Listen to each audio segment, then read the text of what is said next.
Uy-joy uchun subsidiyaga arizalar bugun, ya'ni 2026-yil 16-mart sanasidan soat 2:00 dan arizalar qabul jarayoni boshlanadi. Arizalar ikki xil usulda. Birinchisi my.gov.uz sayti orqali uydan chiqmagan holda onlayn ariza topshirish imkoniyatingiz mavjud. Videoni oxirigacha kuzatsangiz, bu borada batafsil ma'lumotlar berib o'tamiz. Ipoteka krediti uchun davlat subsidiyasini olish tartibi yanada soddalashtirildi. Buning uchun foydalanuvchi my.gov.uz portali bosh sahifasidan ko'chmas mulk bo'limiga o'tib, xizmat nomini tanlaydi. Keyin ariza kim tomonidan yo'llanayotganini, shuningdek, subsidiya uy-joy uchun olinyaptimi yoki qurilish rekonstruksiya uchunmi ko'rsatadi.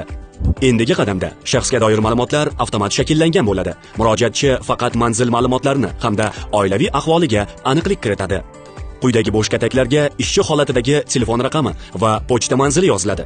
Bu komissiya a'zolarining qayta aloqaga chiqishlari uchun kerak bo'ladi. Navbatdagi jarayonda oila a'zolaridan biriga tegishli ma'lumotlarni biriktirish lozim. Buning uchun qo'shish tugmasi bosiladi. So'ngra biriktirilayotgan shaxs ma'lumotlari qayd etiladi va to'ldirish tugmasi bosiladi. So'ngra oila a'zosining murojaatchiga kim ekanligi ko'rsatiladi. Shuningdek, oila a'zosining subsidiya olishda aloqadorlik holati hamda oilaviy ahvoli belgilanadi.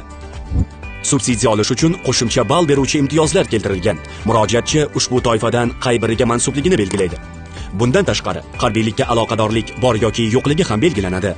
Unutmang, bu komissiya tomonidan axborot bazalari orqali tekshiriladi. Bordi-yu, ma'lumot noto'g'ri ko'rsatilgan bo'lsa, ariza rad etiladi. Yuborish tugmasi bosilgan zahoti ekranda arizaning umumiy holati namoyon bo'ladi. Jarayonga qabul qilingan murojaat 12 ish kunida ko'rib chiqilib, shaxsiy kabinetga ma'lumotnoma yuboriladi. my.gov